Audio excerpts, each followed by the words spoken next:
मेवाड़ के पूर्व राजघराने के सदस्य विश्वराज के राजगद्दी पर विराजने के दस्तूर पर छिड़ी बहस। विरोधी बोले रजवाड़े खत्म, देश संविधान से चलेगा, आयोजन गलत। समर्थक बोले गढ़ खर्चा, राज तिलक सब ठाकुर का, फिर आपत्ति क्यों?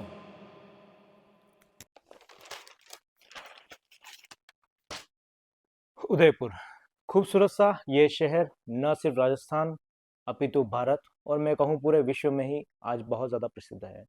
प्रसिद्धि इसलिए क्योंकि इसकी खूबसूरती, इसका पर्यटन स्थल और साथ में ही कश्मीर जैसी वादियाँ होना। लेकिन उदयपुर आज एक और विषय वस्तु को लेकर बहुत ज़्यादा चर्चित है और वो विषय है राजघराने के बीच चल रहा मतभेद।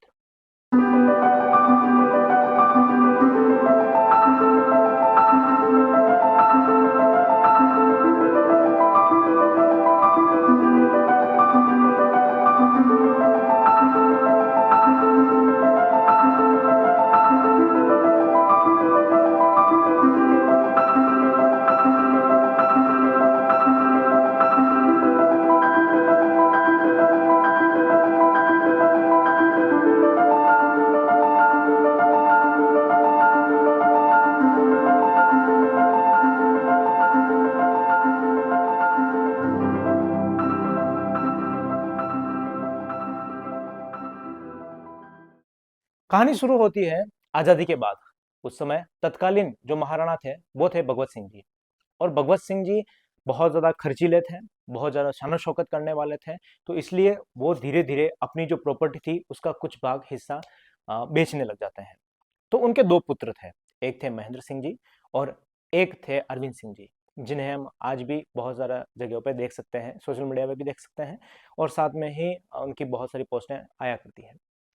लेकिन 1983 की ये बात है जब ये सारे खर्चे देखकर महेंद्र सिंह जी भगवत सिंह जी से बहुत नाराज हो जाते हैं और उन पर केस लगा देते हैं अपना हिस्सा मांगने के लिए। तो उसी समय भगवंत सिंह जी अपनी विरासत लिखवाते हैं और विरासत लिखवाने के साथ में ही जो महेंद्र सिंह जी को है वो बेदखल कर देते हैं। तो हिस्सा इस हिसाब से आ जाता है पूरा अरविंद सिंह जी के पास में। और अरविंद सिंह जी जो है वो एक ट्रस्ट बनाने के साथ में, मैं कहूँ भगवत सिंह जी ने ही जो ट्रस्ट बना दिया था मेवाड़, महाराणा मेवाड़ चैरिटेबल ट्रस्ट, उसका कार्यभार उनको सौंप दिया जाता है। इसके साथ में ही जो अरविंद सिंह जी की बहन है योगेश्वरी, उसको भी उसका सदस्य बनाया जाता है। लेकिन इन सब चीजों से नाखुश होते हुए जो अरविंद सिंह जी मेवाड़ महेंद्र सिंह जी है महाराणा मेवाड़, और उनके साथ में अरविंद सिंह जी, उन दोनों के बीच में भी मतभेद उत्पन्न हो जाता है। 3 नवंबर 1984 को जैसे ही भगवत सिंह जी का निधन होता है, उसके साथ में ही ये जो माहौल है और ज़्यादा गर्म हो जाता है। 19 नवंबर 1984 को जब सभी राजागण जो देश के अलग-अलग भागों में रहते थे, वो सभी एक जगह एकत्रित होते हैं, सिटी पैलेस में एकत्रित होते हैं और वहाँ पर सर्वसम्मति से महेंद्र सिंह जी को अपना महाराणा घोषित करते हैं। ये कोई नई बात नहीं है, हमने देखा था कि जो उदय सिंह जी थे जिन्होंने सिटी पैलेस बनवाया था, उदयपुर शहर बसाया था, उन्होंने ही अपने जो ज्येष्ठ पुत्र थे महाराणा प्रताप, उनको राजा न बनाकर जगमाल को जो उत्तराधिकारी बनाया था। तो ये प्रथा राजाओं में कभी कभी चलती आ रही है। तो वही उदाहरण हमने यहाँ पर भी देखा। तो जैसे ही महेंद्र सिंह जी मेवाड़ महाराणा सर्वसम्मति से घोषित होते हैं, मैं यहाँ बता दूं कि जो महाराणा है वो स्वयं को राजा नहीं घोषित करते हैं, वो एकलिंग जी के दीवान के रूप में अपनी गद्दी संभालते हैं। यानी कि जो एकलिंग जी है वो राजा होते हैं मुख्य रूप से, और उसके बाद में जो पद होता है दीवान का वो महाराणा मेवाड़ का होता है। तो इसी बीच में अरविंद सिंह जी उस चीज को कहते हैं कि ये गैर कानूनी है और इस तरीके से नहीं होना चाहिए। तो इन दोनों के बीच में लगातार अनबन होती रहती है और उसके साथ में ही जो महाराणा मेवाड़ है वो केस लगा देते हैं और इन दोनों के बीच में 100 से अधिक मुकदमे दर्ज हो जाते हैं। लेकिन जो 2020 में जो एक एडीजी का, उदयपुर एडीजी का जो निर्णय आया था वो बहुत ही रोचक था। उसमें यह था कि 25% हिस्सा पूरी प्रॉपर्टी का 25% हिस्सा भगवत सिंह जी के हिस्से में जाएगा, 25% उनकी पत्नी के धर्मपत्नी के रूप में जाएगा, 25% अरविंद सिंह जी के हिस्से में जाएगा और 25% जाएगा महेंद्र सिंह जी मेवाड़ के साथ में। इसके लिए इसके साथ में ही जो अरविंद सिंह जी के पास 4 साल तक सिटी पैलेस और जितनी भी विरासतें हैं उनका कार्यभार रहेगा, और 4 साल के लिए जो रहेगा वो महेंद्र सिंह जी के हिस्से में रहेगा। इस चीज से जो अरविंद सिंह जी है वो बहुत नाराज हो जाते हैं, क्योंकि उनका मानना यह था कि महेंद्र सिंह जी को जो वसीयत है उससे बेदखल कर दिया गया है, तो सारा हिस्सा जो है वो हमारे हिस्से में आना चाहिए। उसके बाद में जो अरविंद सिंह जी हैं वो हाई कोर्ट चले जाते हैं और इस पे 100 से अधिक मुकदमे अभी भी पेंडिंग पड़े हुए हैं। क्या मुद्दा है ये मैं डिस्क्रिप्शन बॉक्स में लगा दूंगा, जो न्यूज़ में छपा है।